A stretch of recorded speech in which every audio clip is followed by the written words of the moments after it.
Malaysia শ্রমিক পাঠাতে ১২০০ কোটি টাকা আত্মসাতের অভিযোগে ১৩টি এজেন্সির বিরুদ্ধে মামলা করেছে দুদক। এতে আসামি করা হয়েছে ৩১ জনকে। অন্যদিকে আইসিটি মন্ত্রণালয়ের ৫১৩ কোটি টাকা আত্মসাতের অভিযোগে হাসিনা পুত্র সজীব ওয়াজেদ জয় সহ সংশ্লিষ্টদের বিরুদ্ধে অনুসন্ধান শুরু করেছে দুদক। জেমসন মাহবুবের প্রতিবেদন। স্বপ্নের মালয়েশিয়া, সরকারি ভিসায় কাজের সন্ধানে সে দেশে যায় বাংলাদেশি শ্রমিকরা।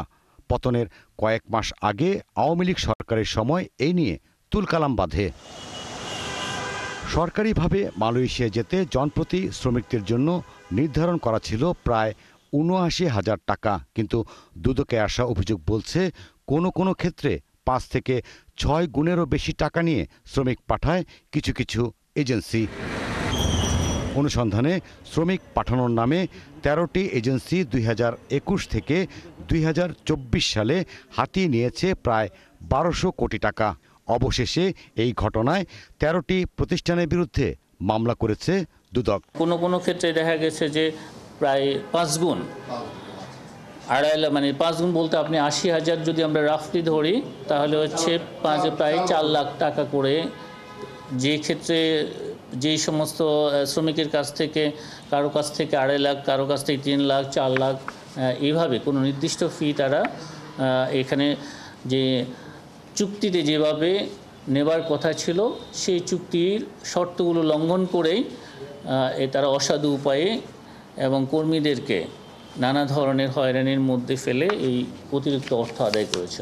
সংবাদ সম্মেলনে জানানো হয়, কাজ শেষ না করেই আইসিটি মন্ত্রণালয়ের প্রকল্প থেকে ৫১৩ কোটি টাকা আত্মসাতের অভিযোগে হাসিনা পুত্র জয়, সাবেক প্রতিমন্ত্রী জুনায়েদ আহমেদ পলকসহ মন্ত্রণালয়ের আরও ১৬ কর্মকর্তার নথি সংগ্রহ ও জিজ্ঞাসাবাদ শুরু করেছে দুদক। তার রেকর্ডপত্র সংগ্রহ করেছেন এবং যারা এর সাথে সম্পৃক্ত রয়েছেন তাদেরকে জিজ্ঞাসাবাদ করছেন।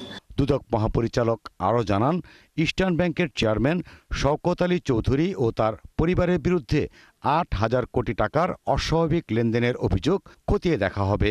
আপনি যে অভিযোগটি উপস্থাপন করেছেন সেটি যাচাই বাছাই কমিটিতে মাত্রই প্রেরণ করা হয়েছে। তারা এই বিষয়টি পর্যালোচনা করবেন এবং তাদের মূল্যায়ন সহ কমিশনে এই বিষয়টি উপস্থাপন করা হবে। এরপরে এই বিষয়ে সিদ্ধান্ত গৃহীত হবে। তিনি আরও জানান, যে কোনো অভিযোগ আসলে সে বিষয়ে যাচাই বাছাই করে ব্যবস্থা নেয় কমিশন। জেমসন মাহবুব, ৭১, ঢাকা।